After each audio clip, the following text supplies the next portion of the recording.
When a young couple is hanging out of their home, they realize a disturbing truth that may affect the very fabric of reality.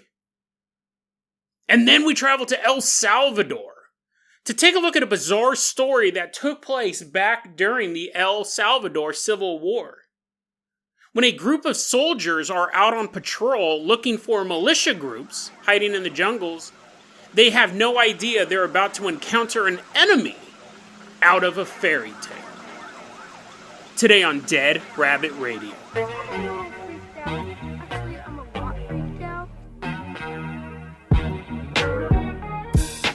Hey everyone, welcome back to another episode of Dead Rabbit Radio. I'm your host, Jason Garbiner. I'm having a great day. I hope you guys are having a great day too. I hope you guys are having tons of fun doing whatever you're doing. We got a ton of stuff to cover, so first off, walking into Dead Rabbit Command right now is one of our legacy Patreons. Everyone get on your feet and give it up for Jackal Forlorn. Woohoo, yeah, wee yay! Little Jackal's walking on in, we're all petting it. We're riding it, wee we're riding his back. Jackal Forlorn, you're going to be our captain, our pilot this episode. If you guys can't support the Patreon, that's totally fine. Just help spread the word about Dead Rabbit Radio, please. Get the word out about the show. Help the show grow. That is another way you can help Dead Rabbit Radio. Tell your friends, tell your family, tell everyone you know about Dead Rabbit Radio. Really, really appreciate it because we need the word to get out there. Jackal, I'm going to go ahead and toss you the keys to the Jason Jalopy. We're going to leave behind Dead Rabbit Command, drive us all the way out to a house in the suburbs. Nice, leisurely drive all the way out. We're headed back just a couple months. The story's a very, very recent story. It happened in March of 2023. We're about to meet a young woman. Let's call her, I think we used the name Michelle yesterday. Let's go ahead and call her Susie. Change my notes here. Susie's at home with her husband. We'll call him Charlie. We don't actually have their real names, but Susie and her husband Charlie are at home. They are actually just hanging out in their bedroom, chatting while they make the bed. They're making their bed, and they're standing maybe a foot apart. Susie says, she's the one who posted this online, Susie said she's 5'7", and her boyfriend Charlie is 6'3".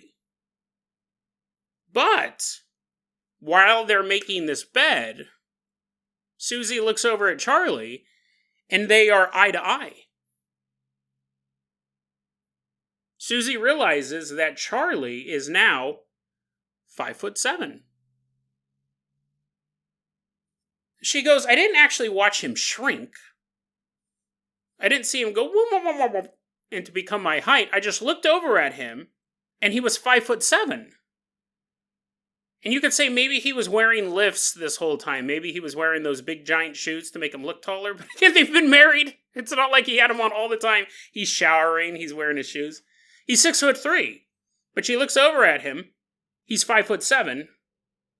And her brain is telling her that her eyes must be deceived. Her brain knows that he's taller than her. And it's actually sending a signal to her eyes saying, your eyes are tricking you. This must be some sort of weird optical illusion because this is not correct. All of a sudden, things started to get out of sync. They became blurry. Her vision actually now definitely wasn't working right. She blinks a few times. And now she's looking at if you're 5'7", looking at a guy who's 6'3", now she's looking at his chest. Now she's about eye level to his chest or the bottom of his neck. Susie doesn't say anything. It's such a bizarre optical illusion, right? This is impossible. She is kind of taken aback by this. She doesn't say, hey, Charlie, I don't know what just happened, but I'm pretty sure you shrank. She doesn't say anything. But Charlie does. Charlie looks down at his wife and says, Did you just notice something weird? I think I shrunk. So it's not an optical illusion. He realized it too. And he said, I felt myself shrink. I felt myself grow smaller, and not just that, because remember, she didn't really pick up on anything. Her vision was getting blurry. She noticed something was weird, but he goes, I felt myself shrink. I perceived what was going on, but not just that. Then I felt myself grow. So in a matter of minutes, he shrank 6 inches and then grew 6 inches, and he was fully aware of what was going on. He didn't know what it was, what was causing it, but he felt himself shrink. Then he felt himself grow back into his height. Susie posted this online under the name Kumquat77. And she said it just happened the other day. She posted this in March 2023, so it happened in that month. She posted this and said it was obviously super weird, right? You're going to want to tell someone about this. I don't know what it is. And then she added an update a couple days later. I wasn't there for this one, but Charlie told me about this. He was hanging out in the house, and there was a part of a ceiling he could always reach up and touch. Well, this particular time, he's standing in that area, and he looks up, and it seems higher. This part of the ceiling was higher than it used to be. That's what it seemed like. And he reached up. He had to confirm. His eyes are playing tricks on him. He reached up. He can no longer touch that part of the ceiling. But he did grow back to his normal height of 6'3". But there was a period in time when he couldn't reach it. Well, of course, this is an interesting paranormal story. I do have to note the battle cry of the ill-informed skeptic comes rallying across the internet. Carbon monoxide. This was all carbon monoxide. Every paranormal event is carbon monoxide. That's all people talk about. We even have a poster who says, if only someday I could finally be the first person to bring up the carbon monoxide theory. It's this weird thing. Everything is equated to this because they heard once someone mention something from a YouTube video that references an article that was written 10 years ago. That's carbon monoxide, therefore everything must be carbon monoxide. I don't understand their fascination with carbon monoxide. It's the weirdest thing in the world. Even though I think it's only been connected to 2 cases.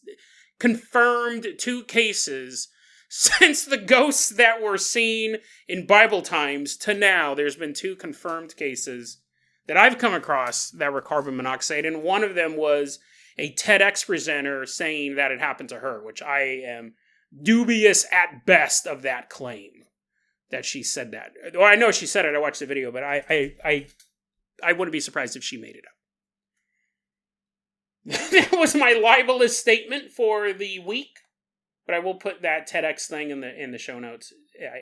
I will put that TEDx video in the show notes, though, if you want to judge for yourself. Anyways, carbon monoxide notwithstanding, Susie goes, it's not that. That's been ruled out. Alice in Wonderland syndrome, which is that's an actual hallucination where you can see people grow and shrink, but it's affecting both of them at the same time as well. Like that very first encounter they both had at the same time. So what is this? What could this be? It's interesting. A couple different theories that I had. These are all unusual theories. If they're not carbon monoxide, we'll let the other people post that. But let's take a look at these theories that I came up with. One of them, these are all weird, right? You can go chasing carbon monoxide is more possible than this one. They've ruled it out. They've ruled out carbon monoxide. They've ruled out gas leak or anything like that. Here's the paranormal theories for this, not the boring ones. First off, these are all ridiculous, though, so strap in. 1, law of attraction. Law of attraction is somehow making him small. And this is always the interesting thing about the law of attraction. The idea is that the universe that you believe that you're in is the reality, the universe that you are in. So in that case, why would he want to be 5'7"? He's 6'3". Why would he want to be 5'7"? He hasn't. There's no part of this narrative where he's like, oh man, he keeps bumping his head. He keeps bumping his head on little doorways, and he's like, oh, I wish I was shorter, and then he became shorter. It's not stated in the narrative at all. So you would think it's not his law of attraction. Is he actually trying to become shorter? The big question of law of attraction is how much of your reality is affected by other people's law of attraction? This is the question that is really hard to answer. Devotees of the law of attraction theory believe that you inhabit the universe that you inhabit. So if somebody wants something bad to happen to you, which in this case, I mean, listen, there's nothing wrong with being 5'7". Who cares? But let's say that he's happy being 6'3", and a romantic rival wants him to be 5'7". Could he be affected by someone else's law of attraction? It's possible, but again, then the law of attraction, if it's affecting everybody else, how does that work? Like, that's a real problem with the law of attraction. Like, if you're trying to manifest success, and you know the steps, you know the rules, you know how to manifest things, and you've done it several different ways before, but then there's 10 people who are trying to manifest your downfall, do you just inhabit the reality where you are successful? Or can they stymie or possibly even reverse your law of attraction? And I honestly, I don't know the answer to that. Kind of the catch-all answer is no, you inhabit your own reality where you've created this. But then I think, okay, so let's say I'm inhabiting the reality I've created. I didn't create the current Sudanese civil war. I didn't create the Ukrainian-Russian war. I mean, at least I hope I didn't. I didn't create mass incarceration in the United States. I didn't manifest any of these things, but they exist around me. That's an interesting thing about the law of attraction. What are the limits? I don't know. That's a possibility. We also have curse. Someone's placed a curse on him to make him shorter. And again, that would be someone who wants him to be 5'7". Someone actually is affecting his reality by placing some sort of curse on him. The third possibility, I mean, technically, you could say none of these are possibilities, Jason. The last one was a curse. What, did he make a leprechaun mad? Well, that's funny, because now we come to my third one. My third theory is it possibly the correction of a wish? Because I know that there are a lot of men out there who aren't happy with their height. Men can be 6 feet tall and they wish they were 6'3". Men could be 5'10" and wish they were 6 feet tall. Men could be 5'4" and wish they were 5'10". It's just a thing that men have with height. And it totally sucks because there's nothing you can do about it outside of major surgery. So let's say that Charlie made that wish. Charlie caught a leprechaun. He never told Susie about this. And he wished that he was taller. He wished that maybe he normally was 5'7" and he made a wish. You're like, Jason, okay, now. You're like, Jason, I think it was carbon monoxide. And I think you have too much carbon monoxide. If one of your theories is, I'm not necessarily saying he caught a leprechaun. That was just an example. But what I'm saying is it possible that this is a correction of a wish, that he did wish? You're like, no, Jason, it's not possible. Quit saying that.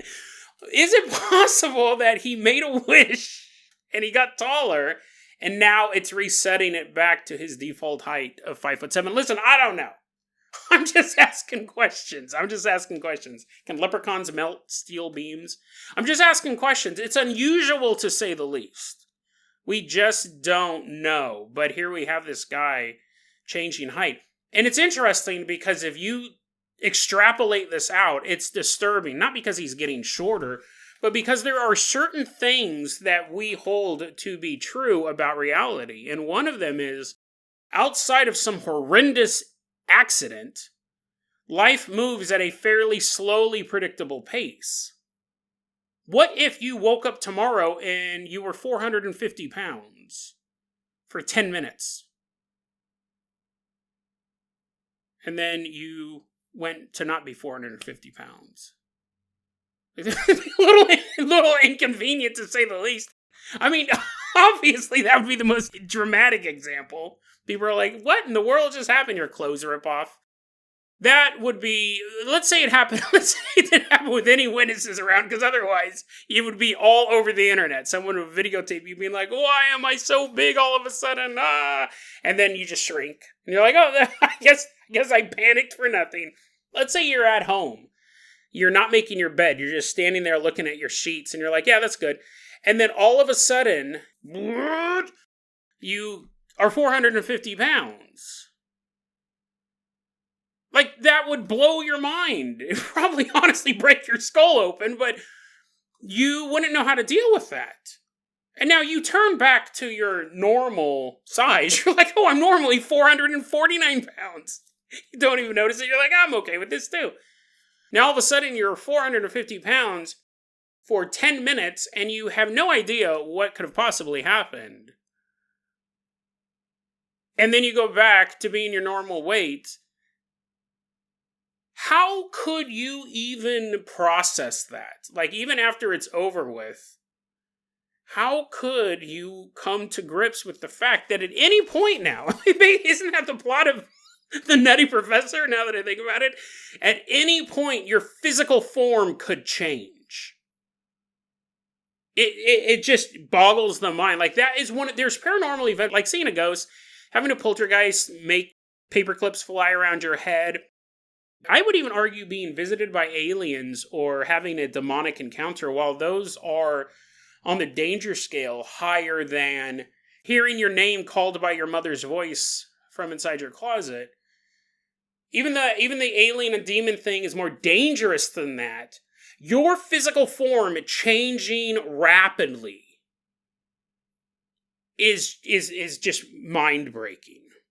Because if you go, hey, listen, I saw an alien, but I know what this phenomenon is. I've heard about it, seen TV shows on it.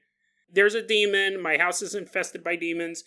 Even if I'm not religious, I'm not an idiot. I'm not an idiot either. I may be an atheist, but I just saw a fiery entity walk out of the bathroom and claim the soul of my firstborn. Even though I don't necessarily believe in God, I'm going to go to a priest because I've seen a movie.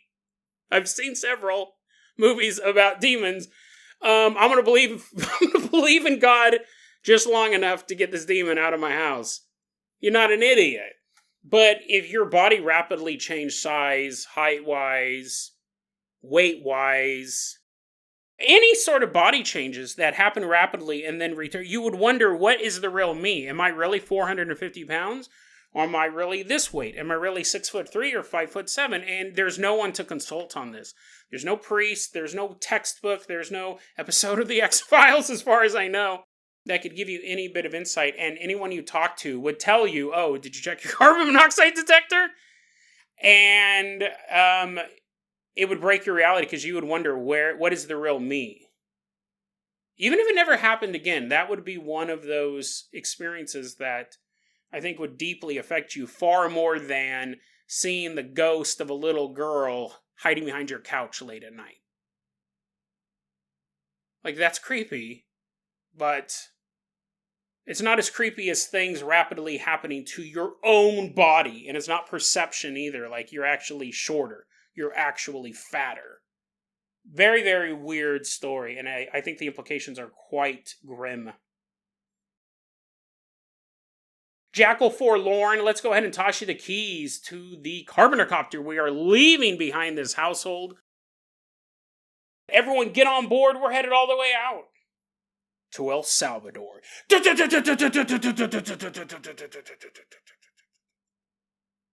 The year is 1979.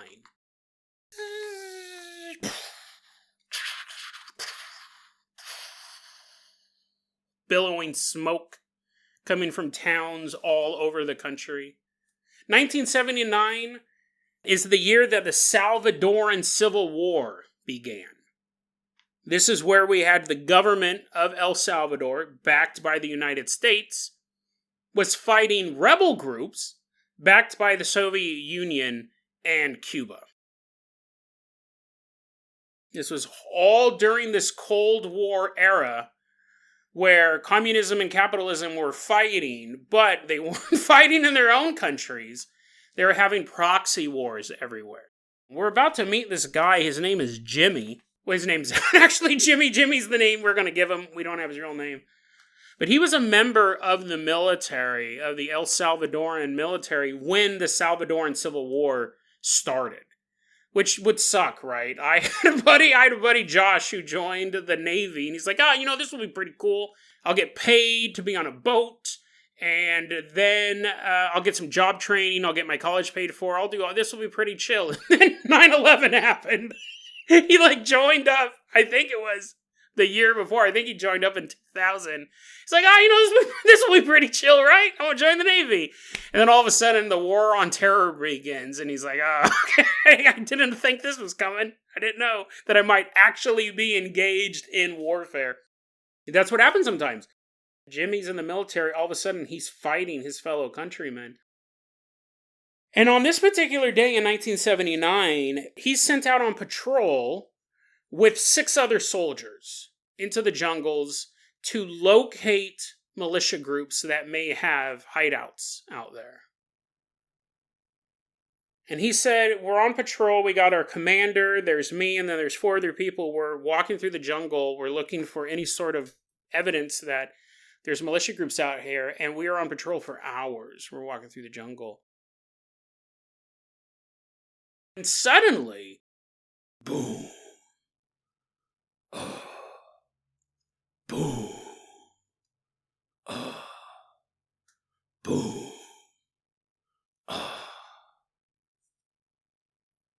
They don't actually, now looking back at my notes, they don't hear anything. There's supposed to be the sound of footsteps. They don't hear footsteps, but the ground's shaking underneath them. Whoa, dude. And they think, they're in the middle of a civil war. Really, they're fighting their brothers, but they're being funded by the Soviet Union. The militia groups are being funded by the Soviet Union. Who knows what type of super weapon they're using El Salvador to test, right? For all they know, the Russians have sent down a bunch of half-ape, half-human hybrids to tear the country apart. Their immediate suspicion is that this must be some secret weapon. We're in enemy territory. We believe we are, but that's why we're out here just looking around. And the ground's shaking. It has to be some sort of Cold War technology that's being used against us. So they take up positions.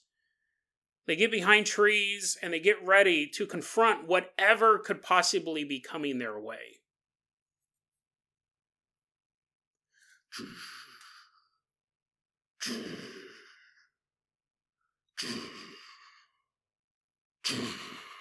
The ground continues to shake.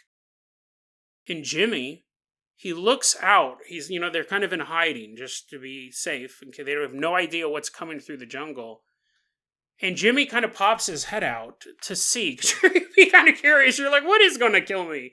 I kind of want to take a look at it before I leave Earth and my soul flies through the universe. I'd like to kind of see what's coming.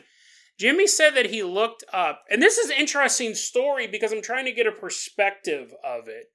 I don't know if he's looking down into a valley. I don't know how low the trees were in this particular area. So I can't really visualize it for you. But Jimmy said, I looked out of my position. I took a peek to see what could possibly be headed our way. And that's when I saw it. Off in the distance. It was nowhere near us at this point. But you could see it far away. It was big. It was tall. It towered over the jungle canopy itself. It was a giant. Jimmy described it because obviously he told this story. He's told this story to his family members. One of his nephews, a guy going by the name MacG Forever, posted this online. He told his nephew about it. And he said, this guy wasn't giant like a Bigfoot giant. Like, he was literally taller than all the trees around him. If I had to compare it to anything, size-wise, Jack and the Beanstalk giant. The giant from Jack and the Beanstalk living up in the clouds, so huge that Jack was like maybe up to his ankle. That size of a giant. Which is way bigger than Bigfoot. Even way bigger than like the Nephilim, like the 13-foot tall red-headed warriors that have been reported to be found in Afghanistan, in Nevada. These giant cannibal warlords, they all topped out at around 13 feet. You may even give him 20 feet if you wanted to be generous. This guy was towering over the jungle. You could see him from a distance, standing over the trees. Jimmy said that this giant was bald, which is an interesting note because a lot of times these giants are redheaded. A lot of times these giants have the red hair, the Nephilim. That seems to be a common theme among them. We did an episode, did the Nephilim look like clowns? I'll put that episode in the show notes. Because this idea that Nephilim may have been very pale with shockingly red hair, and that may be the reason why a lot of humans, I don't think they're particularly scary, but a lot of people have an innate fear of clowns because it's an ancestral memory to the days of the Nephilim. This dude was bald, completely bald, and he was wearing nothing but a loincloth. So he didn't have a little suit, a little vest jacket like the Jack and the Beanstalk giant, which would make sense. You don't really have any way to make clothes that big. Maybe you would just grab some tents that you found in the wilderness and fashion a loincloth. But this giant is walking through the jungle, and Jimmy got a good look at it, and he goes, "Listen, I was terrified when I heard the noise. I had no idea what was coming. I figured it was some sort of secret weapon that was going to vaporize all of us or just steamroll us down through the jungle. Nope. I was actually more terrified when I realized it was a giant. When I realized it was something that shouldn't even exist. Now, this giant wasn't walking towards them. This giant wasn't menacing them in any way. It was walking by them, and it was quite a distance away. But here's the thing. When you're dealing with the paranormal, whether or not it's a direct assault towards you, just the idea of it can be so terrifying. It's terrifying. And so you see something from a fairy tale, your brain immediately goes, well, that's real. So what else could be real? And also there is the added threat that there's a giant moving, at least near you. Far enough away, but terrifying to know that it exists, terrifying to know you're near it. It wasn't threatening them in any sort of way, but it actually made Jimmy even more scared. He wanted to get a better look at it. Part of his brain was like, this can't be real. I have to figure out what this is. But the other part of him, the more rational part was, he goes, I was too scared I couldn't even move. I could not even leave where I was at. I didn't want to get anywhere near this thing. And we all watched it at this point. We're all looking out.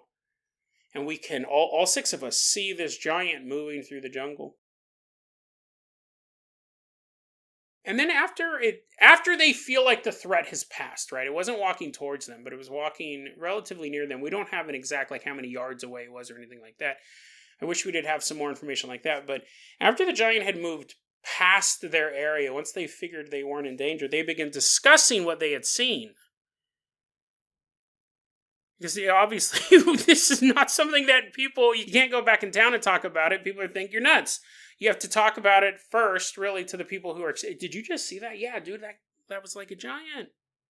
The loincloth, yeah, and he was bald. What was that? And they started talking about it. And two of the guys, this is so funny, because, again, this is one of those details that make me really believe the story's real, because it's super realistic. You have 6 guys in the middle of the jungle. They just saw a giant walk by. They're supposed to be on patrol for the military. This giant walks by. 2 of the guys come up with the genius plan of chasing the giant down and killing it so they can sell it. They wanted to kill it and somehow transport this giant's body back to base, or really back to their homes, so they can sell it. Whether they were going to sell the body whole. I mean, what are you going to do with this thing, right? It would be proof of the paranormal that someone would buy it. National Enquirer would buy photos of it. It could be the scientific find of the century, paranormal proof. 2 of the men wanted to track it down, kill it, and then get rich. All of them. It would take all of our guns, guys. All 6 of us, let's go and kill it. And the other guys were like, that's the dumbest idea. Did you see the size of that thing? And the two dudes are like, no, we think we can take it. All 6 of us were heavily armed. We can go kill this giant. And the commander's listening to this conversation go back and forth. And commander's like, we're not chasing the giant down. Like, whatever happens, whether or not we continue our patrol or head back to base, we're not going to track down a giant and attempt to shoot it to death. It's a giant. These guns are made to kill other human-sized people. And none of these guns are built to kill a giant. And the commander goes, we're not chasing it down. And not only that, patrol's over. Like, we're done. We are done. We're not going to keep walking around out here. And they quickly turned around and made their way back to base. Now, what's interesting, too, is they told everybody at base what they had seen. They told everyone, and again, that's really interesting detail because a lot of times when police see things that are paranormal, they don't tell other cops. When pilots see UFOs, they don't say anything until their career is over, till they're retired, and then they might start talking about it because you look like a loony. And when you're in an industry where people's lives depend on you, your reputation is one of the most important things you have. People don't want to work with a pilot who keeps going like, wow, did you see that UFO out there? You're like, dude, just look at the instrument panel, bro. Just look at where we're going. We're in a plane. We got 100 people in here. Some dude just turned 450 pounds in coach. We're still trying to figure that out. Quit looking for UFOs. It's just fly the plane. They went back and they told everyone. They're like, hey guys, I know we got back from patrol early. There's a giant. There's a big old giant out there. Jack and the Beanstalk giant. No one believed them, obviously. Nobody on base believed them, which isn't shocking. Which does make sense that people won't believe you if you saw a giant. And what's interesting is there was actually a little bit of antagonism here. Because they were telling everyone on base, and the pilots who were stationed on the base, said there's absolutely, you know how much time we spend flying over this country. It's a relatively small country. We fly all over it. We've never seen, it's funny to think that the pilot even has to think, I can't believe I have to say this out loud. If there was a giant in the jungle, we would see it if it was as big as you say it is. We're high up in the air. We would have seen at some point in our career a giant. We would have seen a giant moving around, but we haven't. We fly over this area all the time. We've never seen a giant. So no one believed these 6 men. And again, at a certain point, it's funny because when you see proof, when you see something that actually happened, it's the same thing when someone who's innocent who gets arrested. They will mistakenly think, well, I'll just tell my side of the story because I'm innocent. Obviously, I'm 100% innocent. I didn't do this. The police will eventually figure out that they got the wrong guy. And then you're doing 7 to 10 years in prison. Because you have the false assumption that if you present the evidence in the right way, the cops will realize it, or maybe the jury will realize it, or maybe the appeals board will realize it. But that's just not the way the world works, unfortunately. You could 100% know the truth, and other people will still deny it. We see it happen in the court system. I won't say all the time, but it does happen. And these people, they had even less evidence, right? You may say, no, I'm innocent, and truly be innocent. These people are seeing they saw a giant out there. No one believed them. And Jimmy tells this story. He told this story to his nephew, and his nephew, who's like into cryptids and things like that, has a lot of questions for him. And it's interesting because I think this is a suitable way to kind of answer a lot of... Because you're never going to... I don't even try to convince skeptics that ghosts are real or UFOs are real and nothing like that. Because that's their belief system. I don't think they're dumb for being skeptics. I think you may be ill-informed if you're just trying to type in carbon monoxide to be the first one to do it so you get the most Reddit karma. I think that is dumb. But I think believing that there are other reasons for ghosts, I don't think that's dumb. I think being a skeptic isn't necessarily dumb. It's the knee-jerk skepticism. It's the people who are typing out the response and not even reading the article, not even looking at what... That, I think, is ill-informed. I think that is dumb. But you're allowed to ask questions. You should ask questions about this stuff, and it's totally fine. The nephew goes, if there's something that big in the jungle, wouldn't somebody else have seen it by now? Wouldn't there be proof of some sort? Shouldn't there be a body of this thing? Or even bones, even giant bones? How much food would it have to eat? How would this thing exist and not be spotted from the air? And the nephew has these questions, and he's a believer in the paranormal, but these are valid questions. And the uncle said back to him, this is the quote, and I think this is super interesting because sometimes this is the only way you can respond, is he said, quote, "I don't know about none of that stuff. I just know what I saw that day."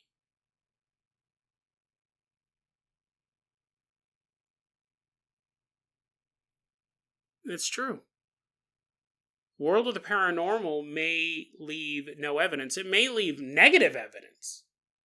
I mean, it may actively do things that are so counterintuitive to reality that even mentioning it makes you sound insane. There's negative evidence to prove it. It actually detracts from the reliability of the person telling the story, because changing your height within a matter of minutes, seeing a cartoonishly large giant move through the jungle, these are both things that just don't exist.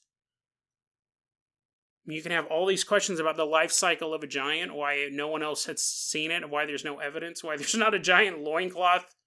All of this stuff. Where did he get the loincloth from? If he was bald, then his hair must have fallen out. How come we haven't found 3-foot long strings of hair? You can ask all these questions, but at the end of the day, I don't know about none of that stuff. I just know what I saw that day.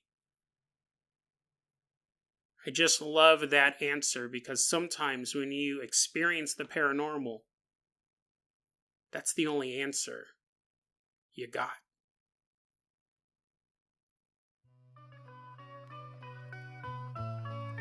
deadrabbitradio@gmail.com is going to be our email address. You can also hit us up at facebook.com/deadrabbitradio. TikTok is at deadrabbitradio. Dead Rabbit Radio is the daily paranormal, conspiracy, and true crime podcast. You don't have to listen to it every day. I'm glad you listened to it today.